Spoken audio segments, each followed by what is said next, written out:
Ask NASA. We'll be using that. We'll answer those questions throughout today's broadcast. We won't get as many today during this pre-launch, but we'll have plenty of time later on when we're in the docking and hatch opening shows, so be sure to keep on sending those in.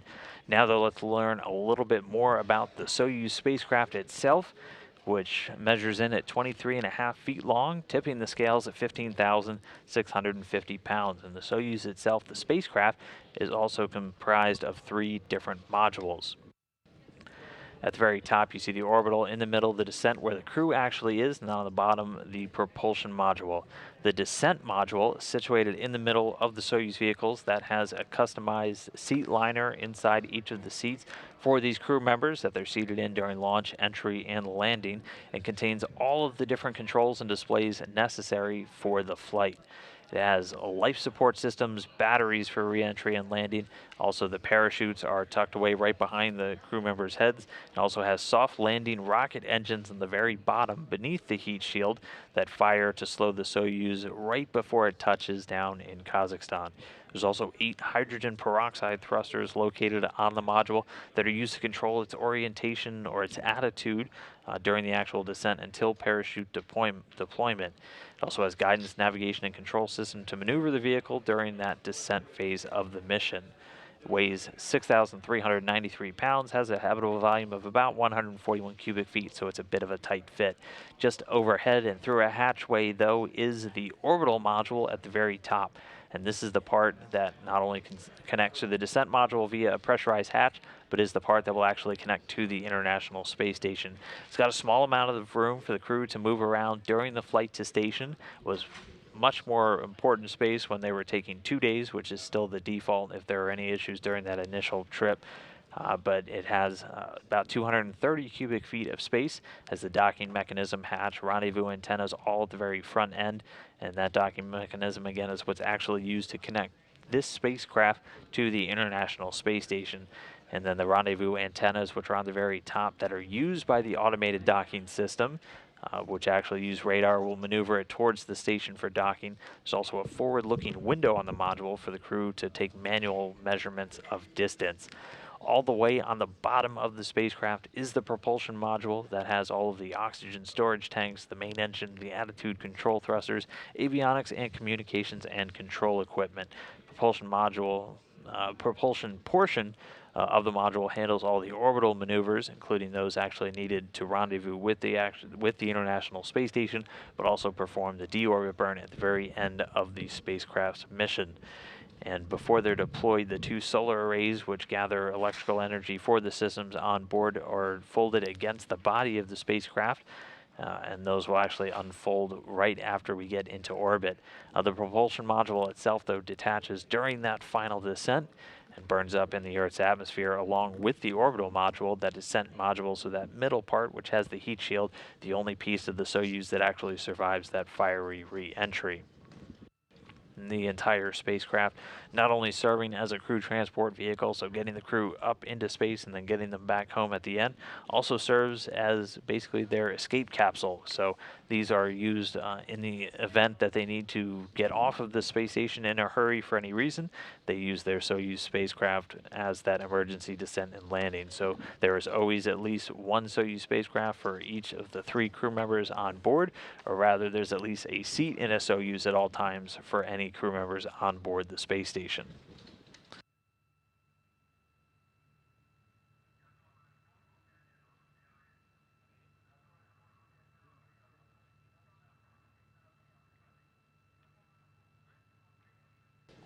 We are 10 minutes and 42 seconds and counting down to launch. Representatives from NASA, Roscosmos, and the United Arab Emirates, along with friends, family, are all watching just a short distance away from the launch pad that we're getting a live look at right now over in Baikonur. For a quick update on all the activities there, why don't we go to Baikonur veteran and NASA Public Affairs Officer Rob Navius. Dan, it is sunset here in the Central Asian desert, and the multinational crew strapped inside the Soyuz MS-15 spacecraft is set to begin its 6-hour journey to the International Space Station. Fall is in the air here in Baikonur with the start of this mission in the offing, as Skropochka, Mir, and Al-Mansouri are minutes away from blasting off in their Soyuz spacecraft in the final crewed launch of this year. After today's liftoff, the legendary Site 1, where Yuri Gagarin began his journey into the history books more than 58 years ago, will be temporarily closed for renovation and modernization to accommodate future human spaceflight launches of the Soyuz spacecraft on the upgraded 2.1A Soyuz booster. The NASA delegation for this launch is led by the acting administrator for human exploration, former astronaut Ken Bowersox.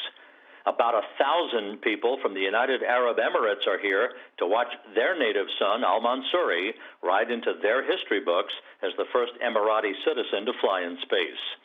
Against that backdrop, as we near the 19th anniversary of the start of a permanent human occupancy of the International Space Station, everything is in readiness for a ride into the sunset skies from this historic venue. That's it from the Baikonur Cosmodrome in Kazakhstan. Now back to you at Mission Control in Houston. And thank you, Rob. Getting some in-cabin views now of the Soyuz. In this view, in the bottom right corner, you're seeing the center seat. That's Oleg Skropochka. And then in the center of your screen, that is Hazza Ali Al-Mansouri. He's seated in the right seat for today's launch, making his first trip into space, the third for Skropochka. We're about 8.5 minutes away from the planned launch time. Why don't we sneak in a few more Ask NASA questions? Our first one comes from Zyriel, who wanted to know, when's the last time 9 people were aboard the International Space Station? Great question. It hasn't actually been that long. It was September of 2015 when there was a short taxi flight that brought up a Kazakh cosmonaut, and that was during the one-year mission for Scott Kelly and Mikhail Kornienko. So again, it was another really long duration flight, and we had a crew member going up for a short, we call it a taxi flight, just about an 8-day mission. Our next question comes from Good Hope, who wanted to know, is there a possibility their flight path will be affected by the HTV-8 launch that just happened yesterday? No, it won't. This is something, as you can imagine, all of the different flight controllers look at very carefully. There's usually some constraints around when vehicles are arriving, but these won't be arriving at the same time. This Soyuz going to launch and dock today. The HTV-8 not set to actually get really close to the space station until Saturday. And then we'll do one more, this one from Cassidy, who wants to know, what do they eat? Well, Cassidy, they eat quite a bit of different things. Each of the crew members, before they go up, at least on the NASA side, get a chance to sit down with NASA food scientists to map out all of their likes and dislikes for their menu items. It's much more diverse of a menu than you might imagine, getting everything from shrimp cocktail to different pork chops, things of that nature. Food in space, not as you might imagine. They don't have the freeze-dried ice cream. We actually are able to send real ice cream sometimes, and most of their food not coming in tubes. It's dehydrated, and so it actually has we call it a shelf-stable life, so it'll maintain taste and nutrition for up to 2 to 3 years.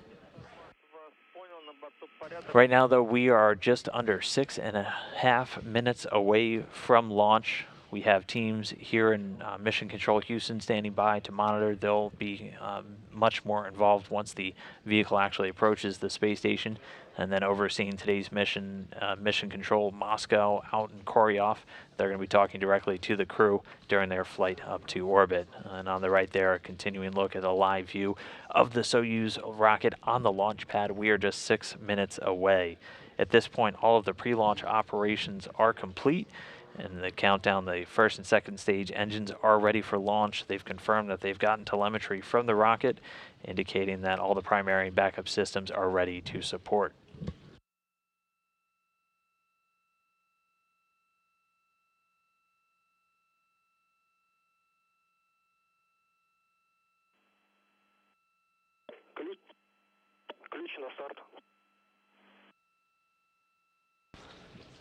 And we just heard the call that the launch key has been inserted in the launch bunker. That's probably one of the coolest things about one of these launches, is they do use an actual key.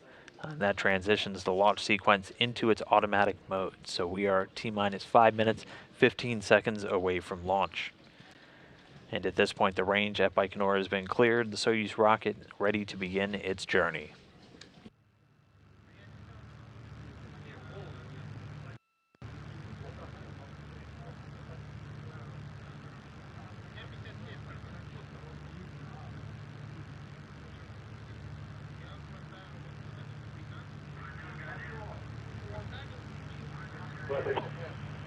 Протяжка 1. Ground measurement system is activated by Run 1 command. Продувка. Combustion chamber nitrogen purge.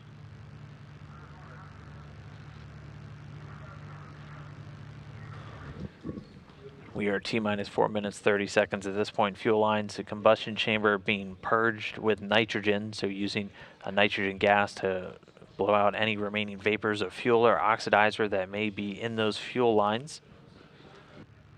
At this point, the crew member have their helmets closed inside the cabin. They're strapped in and ready for launch. Принимайте нас. Sarmat, how do you read me? Как нас слышно? How do you read me?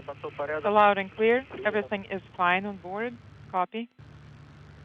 You're hearing a translation between the commander, Oleg Skropochka, and the actual launch engineers there in Baikonur, reporting everything good on board, the crew ready to go.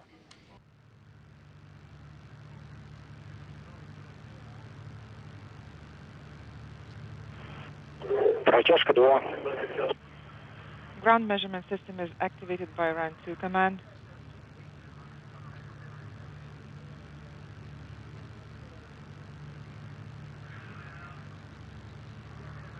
Ключ на дренаж. Есть дренаж. Oxidizer and fuel drain and safety valves of launch vehicle are closed.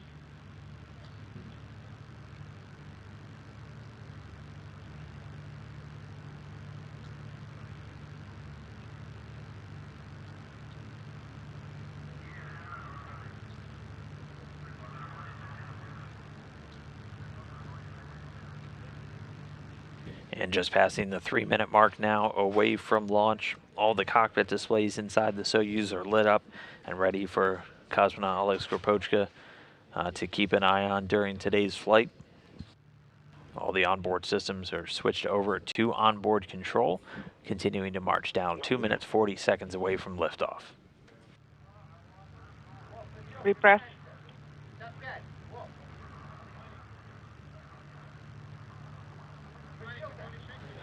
And keep an eye on the videos. You'll see 2 large umbilical towers or arms kind of connected to the rocket still.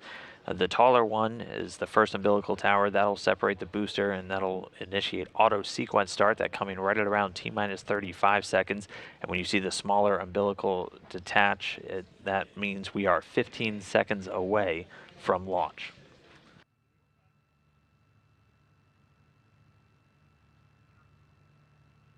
And T-minus 2 minutes from launch.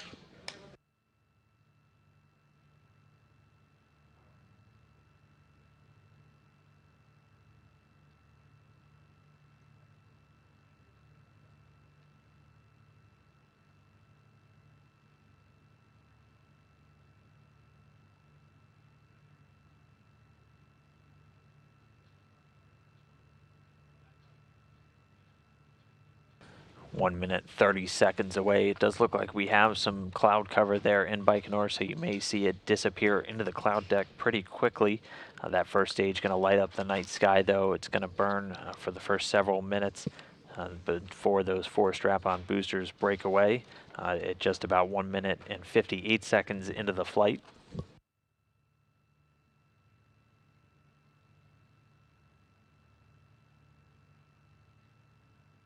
One minute and counting. 1 minute to liftoff contact. Copy. Everything is fine on board. We're feeling well, and we're ready for launch. Copy. Vehicle to internal power. And you see that first umbilical separating. And now keep an eye on the one a little bit lower down. Once that separates, you know we're 15 seconds away from liftoff.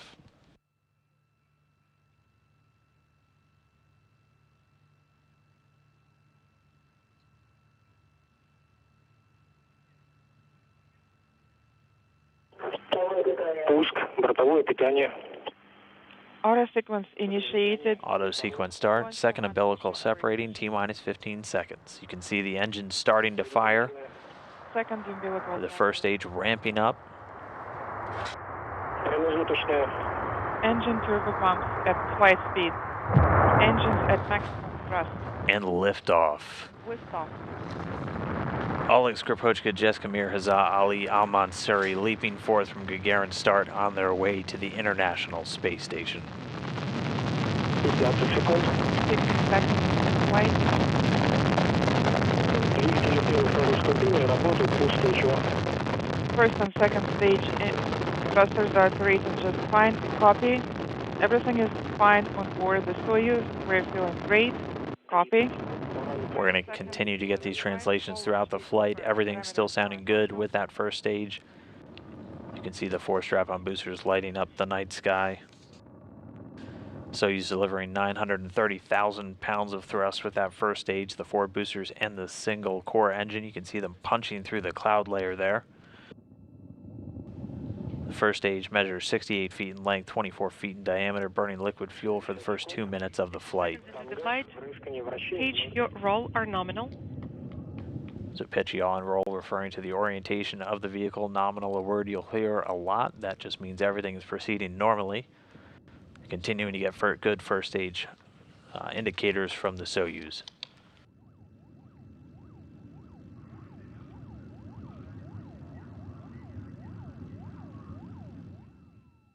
Things looking good inside the cabin. You can see Jessica Mir at the top of your screen. Oleg Skropochka at the bottom there in the commander's seat. First and second stage thrusters are operating nominally. A little over a minute and a half into the flight, everything continuing to go well with the Soyuz crew. They've already well exceeded over 1,100 miles an hour. The next things we're going to be looking for is the escape tower Jettison, and then the first stage strap-on boosters separating. And they're getting a great view. You can see that choreograph across the first stage. Strap-on boosters have separated along with that tower. Now the core engine continuing to fire. The Soyuz already at an altitude of about 28 statute miles. Are not nominal. Copy. Everything is nominal on board. We are feeling great. Copy. So at this point, the Soyuz traveling in excess of 3,300 miles per hour. You can see those 4 strap-on boosters continuing to descend. The Soyuz powered now by that core stage engine. 160 секунд. 160 seconds into the flight. Copy. Yes, we see that the launch route Jettison is also confirmed. Affirmative. The launch shroud protecting the Soyuz during that initial climb through the atmosphere has been jettisoned. This is actually a view from on the Soyuz spacecraft itself. You're looking down at one of the folded up solar arrays. We're over 3 minutes now inside. The rocket's altitude already 48 miles in height. At this point, traveling in excess of 4,700 miles per hour. 200 секунд. 200 seconds into the flight. Двигатель второй ступени работает нормально. Second stage thrusters are operating nominally. So everything continuing to go well with that core stage. The core stage booster of the Soyuz, 56 feet in length, 13.5 feet in diameter, has a single engine with 4 fuel chambers. And it provides between 178,000 and 220,000 pounds of thrust, depending on the altitude, for its 3 minutes and 28 seconds of operation. This is going to continue to burn until about 4 minutes 43 seconds into the flight. And Soyuz is going to use what's called a hot stage technique. Copy all. Everything is nominal on board. We're feeling great. Copy. Reports everyone doing well on board, everything continuing to go well. Again, that hot stage technique will actually see the third stage start to fire while the second stage is still connected. It has a lattice-like structure between the 2 stages, allowing the exhaust to escape, and that allows then the core stage to drop away, with the third stage already powering the Soyuz into its initial orbit. Параметры конструкции ракетоносителя в норме. The launch vehicle control system parameters are nominal. We are standing by for GK2. Second stage shutdown.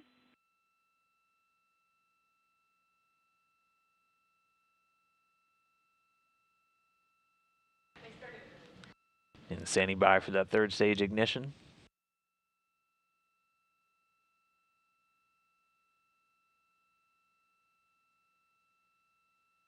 And confirmation, second stage has shut down and separated. The Soyuz now being powered by that third stage engine. Copy. GK2 command, cutoff command went through, and everything is nominal on board. Copy all. Everything continuing to proceed smoothly. The core booster separating at an altitude of about 105 miles in height. It's about 170 kilometers. Now being propelled by the single engine of the third stage. It provides about 67,000 pounds of thrust and is going to burn for a little over 4 minutes. It will be the final phase of the rocket's journey into orbit. Third stage thrusters are operating nominally.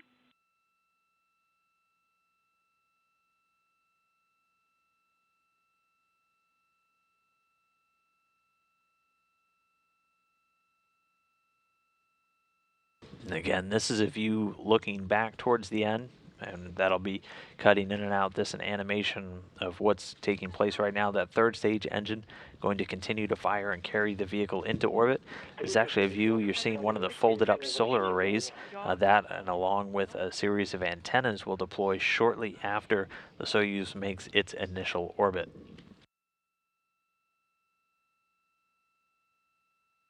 We're still about 2.5 minutes away from the shutdown and separation of the third stage. Everything continuing to go smoothly for this ride, taking off right on time at 8:57 a.m. Central Time.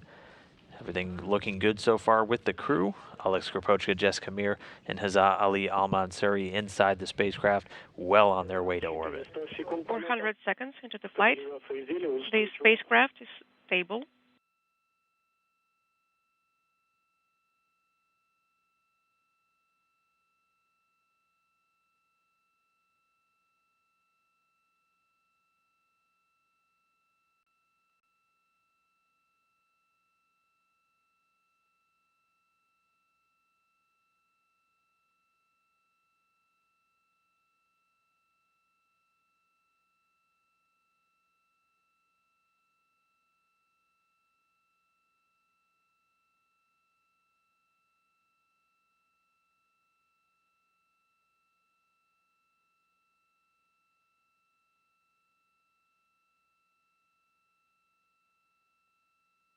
$450. 450 seconds into the flight. The flight is nominal.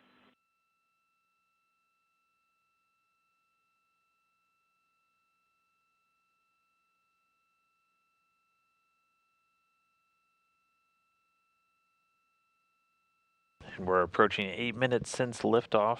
At this point, the vehicle traveling at a velocity of over almost 13,500 miles an hour.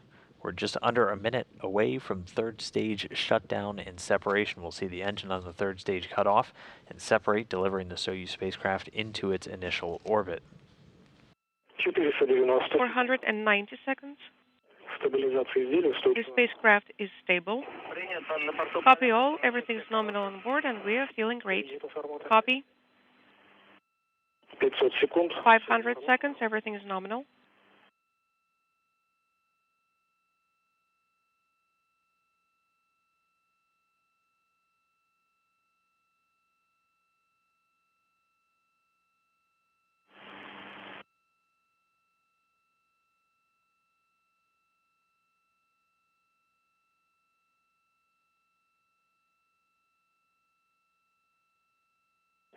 Есть ГК-3. Look at 3 command.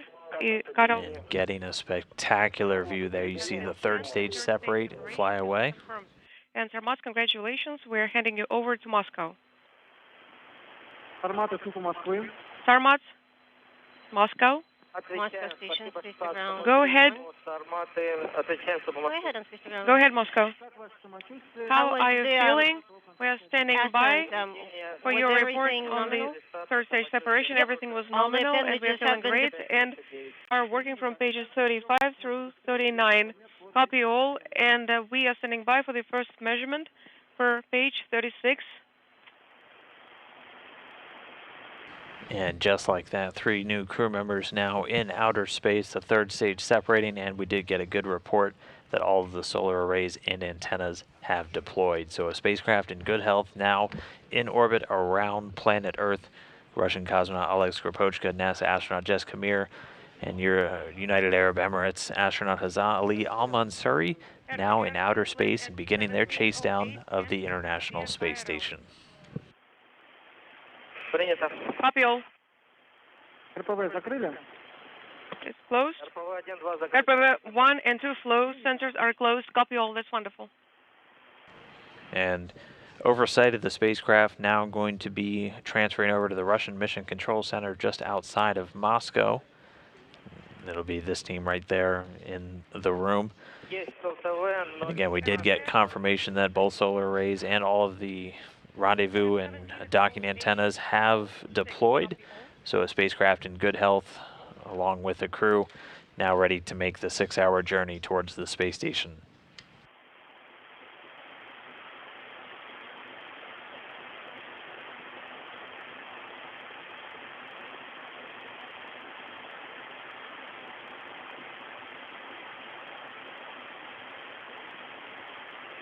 Сарматы, получаем картинку. Sarmats, we can see the image.